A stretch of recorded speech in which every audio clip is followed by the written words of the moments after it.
Welcome to the Deep Dive, where we take a stack of sources and, well, we give you the shortcut to being well-informed. That's the goal. Today, our mission is to trace a digital thread from, say, Silicon Valley, straight to the physical deed of a property in the Caribbean. We're diving deep into how this massive global tech shift, I'm talking about AI, is subtly but, fundamentally reshaping a very specific historic landscape, Jamaican real estate. It's an incredibly counterintuitive link, I'll give you that. But once you start to pull on that string, the connections are just undeniable. And we're not talking about the obvious stuff, right? Like smart mortgages or VR property tours. Not at all. We are talking about how the sort of internal data management decisions of the Wikimedia Foundation, that's the group that runs Wikipedia, have somehow emerged as a material issue for land value, housing security, and even property law in Jamaica. We've got this one fascinating source in front of us, a deep analysis from Jamaica Homes News. And its central argument is that there's this quiet war happening over data narratives. It suggests that how the world sees Jamaican land is changing, not because of local laws, but because of how an AI reads an encyclopedia entry. Exactly. So our deep dive is really analyzing how changes in the way AI systems gather and reuse data from Wikipedia, which is, for many of these models, a foundational data input, how that can amplify existing inaccuracies or simplifications, especially around Jamaica's complex historical land tenure. So this is a story about the quiet power of data. The quiet, pervasive power of data narratives and how they affect real-world value. Okay, let's unpack this. I really need to know why Wikipedia's operational challenges and Jamaican land security are suddenly sharing the same stage. It sounds a little like a sci-fi premise. It does, but it connects because of really two things: scale and trust. Scale and trust. Okay, right. Wikipedia remains statistically one of the world's most consulted reference sources. That's fact number one. Then fact number two is that it's a core input for training many of the largest AI models and powering these new generative search tools. So it's moved beyond just being a tool for students. Oh, way beyond. It's now a foundational pillar for the AI tools that millions of us rely on to sort of define reality. So when you change how that pillar is accessed or interpreted, the impact is global, even when the subject is hyper-local, like, say, property in Port Antonio. And our source details a pretty major operational shift that's underway at the Wikimedia Foundation. Because of all this new pressure, they must be feeling the weight of the digital world right now. They absolutely are. They've publicly acknowledged this increasing pressure on their infrastructure because of automated data scraping. Which is just AI companies pulling massive amounts of data. Massive, continuous data dumps. I mean, that kind of volume creates enormous strain on their servers and on their ability to ensure content is accurate and fresh for just regular users like you and me. So their response isn't to just put up a paywall. That would go against their whole mission, right? Exactly. It's not about restricting knowledge. It's about managing how these specific high-volume commercial users, and yes, that means the big names in AI, are accessing the content. So what are they actually doing? They are exploring what they call more structured access models. The goal is sustainability. It's about protecting free public access for the rest of us.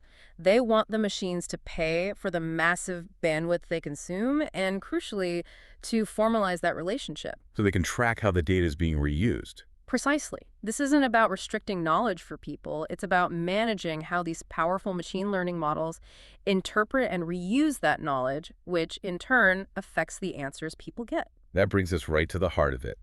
For a place like Jamaica, the way this data is managed becomes profoundly important because it dictates how international players form their first impressions.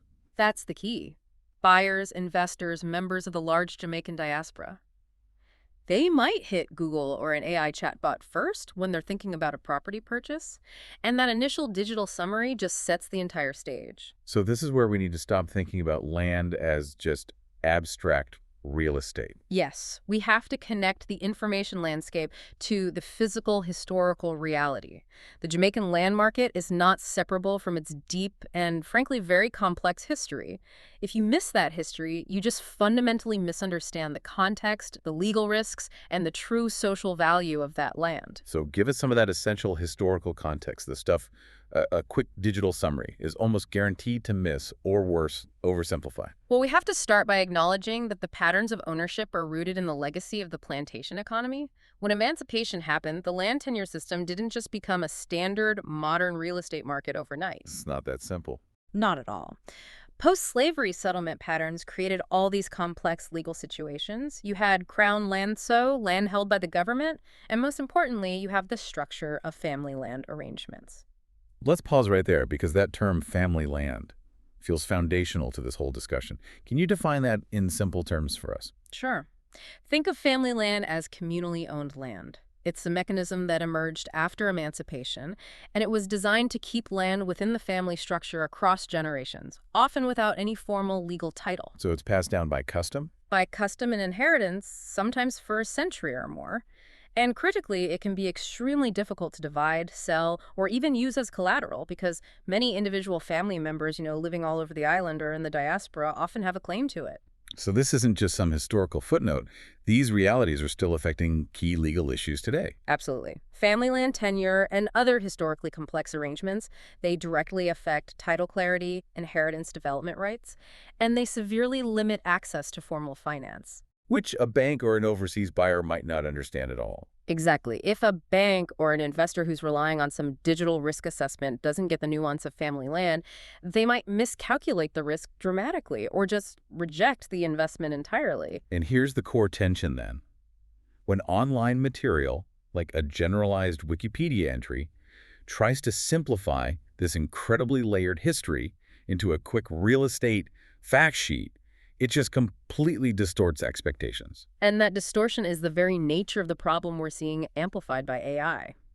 These systems are great at summarization, but they really struggle with historical nuance, especially nuance rooted in informal or customary law. So they don't correct the gaps, they just make them bigger. They amplify them. They take any existing simplifications or even outright errors, and they give them the stamp of AI confidence and then blast them out globally. Okay, I have to play skeptic for a moment here.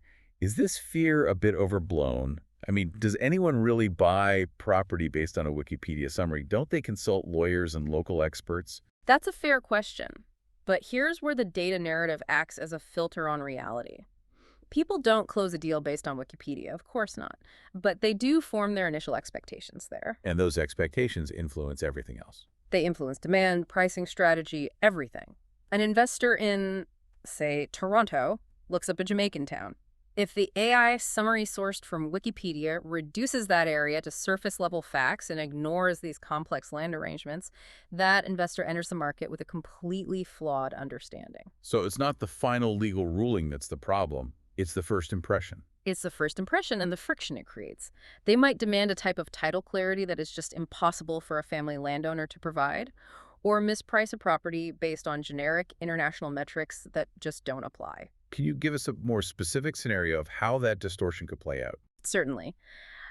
Imagine a historically significant district, maybe known for its unique architecture and community-based land use, an area that has strict legal protections. If the Wikipedia entry for that area is just a thin, generic description focusing only on, say, its proximity to the beach. Which an AI would love. Yeah. Simple, quantifiable data. Right. The AI summarizes it as a simple investment opportunity. That summary just erases the legal protections, the planning constraints, the community claims. This flattening reduces this rich legal and cultural heritage to a simple geographical factoid. And that could mislead developers and frustrate the community that relies on those protections. Exactly. Now, the source does clarify a necessary distinction here. The ultimate authoritative source for ownership remains unchanged. That's Jamaica's formal land administration systems. Title registration, valuation records, all that. That's the law. That is absolutely crucial to remember. Wikipedia is general background. Land records are authoritative. But public understanding, especially for international capital and the diaspora, now begins with that digital narrative. So the immediate risk isn't some sensational misinformation, it's oversimplification. It's a loss of nuance. A loss of nuance that dramatically affects perception from afar and hinders complex but completely legitimate transactions. So what does all this mean for the people who are actually in the market? This shift must touch every part in the property spectrum. It really does. We can break it down. Start with homeowners and families who've held land for generations. When the global narrative, filtered through AI, fails to reflect their lived reality, maybe labeling their land high risk because of tenure issues. It undermines how outsiders see its value. It subtly undermines their long-term security. And then let's focus on that crucial group of buyers, especially the diaspora investors you mentioned earlier. People often looking to reconnect with the island. Right. And they are so heavily reliant on on-lease research before they even pick up a phone. That initial digital impression, shaped by these simplified summaries, it molds their pricing expectations. It molds their demand for formal title. So they might walk away from a perfectly good property just because it doesn't fit the clean, simple model they saw online. They might, or they could enter into disputes based on inaccurate assumptions about local legal norms. Then you have the developers and builders on the ground. Their entire project could be affected. Their viability, their approval process. It's all affected by how digital sources frame things like heritage designations, planning history, and community identity. If an AI summary ignores a critical heritage designation, a developer might waste a huge amount of capital planning a project that will ultimately be rejected. The digital world has already misled them into a costly mistake. And even renters in future generations feel the ripple effects. Indirectly, yes.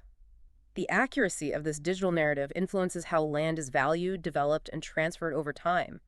And in a market that's already concerned with affordability and housing access, flawed data leads to flawed investment, which can skew the entire market. So if we connect this back to the big picture, The big picture is that clarity and accuracy about land use and tenure are foundational pillars of a society. They underpin household security, long-term economic stability. Making sure the digital narrative reflects that complexity is not academic at all. It's a critical part of national economic management in this new digital age. let's look at the key insight from the source here because it really captures the thesis of this whole deep dive. The takeaway is that digital reference platforms, they should not be treated as neutral mirrors of reality. They are absolutely not neutral. They are, as the source states, curated systems shaped by sources, contributors, and technical constraints. And AI just intensifies that curation. It skyrockets the need for vigilance and local input. The systems don't reflect reality, they reflect the data they were fed. And if that data is incomplete, the reflection is distorted. Simple as that. That brings us to a quote from Dean Jones, the founder of Jamaica Homes, which feels incredibly powerful in this context. He says, "Land in Jamaica carries memory as well as value." And in this new digital age, that vital memory is being encoded or dangerously misencoded in data. That encoding process is the critical point. So the path forward isn't about resisting technology. No, not at all. It's about actively ensuring its property realities are accurately and responsibly reflected. This means consciously preserving that historical complexity, not allowing it to be flattened by easy generalizations, and always reinforcing the connection between public knowledge and the authoritative local systems. The fundamentals of land security, transparency, stewardship, they all remain unchanged. But the data frameworks increasingly define how Jamaica is seen and understood by the rest of the world. And that definition shapes its entire future. It does. It's an invisible leverage point. And this whole story of Wikimedia's data policy becoming a land security issue is one of the clearest examples we have of how technology acts on history in the 21st century. Absolutely fascinating. Thank you for helping us dive deep into this. It's an incredibly nuanced intersection of AI, data policy, and Caribbean property rights. My pleasure. And for you, the listener, here's a final provocative thought to consider until next time. Given that AI increasingly shapes the world's first impressions of places, what other complex national or historical assets, be they cultural identities, specific environmental zones, or unique economies, risk being fundamentally distorted by an over-reliance on foundational sources like Wikipedia?